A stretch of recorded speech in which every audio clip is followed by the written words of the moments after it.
Bismillahirrahmanirrahim. Welcome to IT First Solutions. In previous video we have learned about SQL update statement. In this video we will learn about SQL delete statement. So how this delete statement is works and how we will work with this delete statement. Okay, so write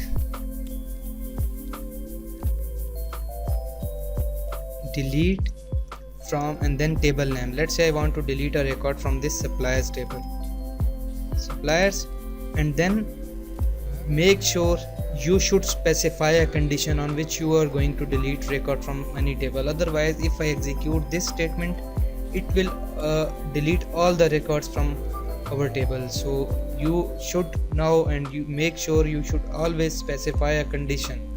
Let's say I want to delete supplier on the basis of supplier name.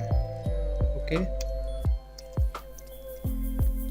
equals to this. Okay, let's say I want to delete Ali1. You should specify where condition, otherwise it will delete all the data. If you execute this one, this will remove all the data from your table. So make sure to specify this where clause in your SQL statement. And if you execute this one, look at this one row affected, and let's select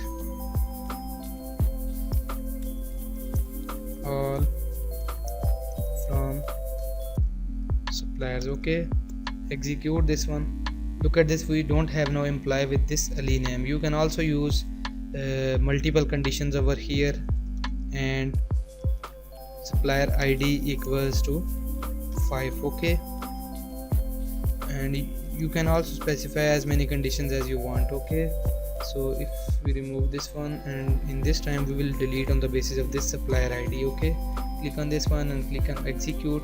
Now select record. Look at this, we don't have the supplier ID 5. If you execute this one, this will remove all records from your table. Execute, and look at this, 2 rows affected. Now execute this one, we don't have records. So in case your table have thousands of records or millions of records, if by mistake you will execute this statement, it will automatically delete all records from your table. So don't forget to use this where clause with your delete statement. Always delete a record on the basis of some conditions or some values of some specified columns. Okay, so don't forget to use this where clause with your delete statement. So this is how you can delete a record from a SQL using delete statement. And once again don't forget to use this where clause with your SQL delete statement. We'll meet again in the next video. Take care of yourself. Allah Hafiz. Assalamu alaikum.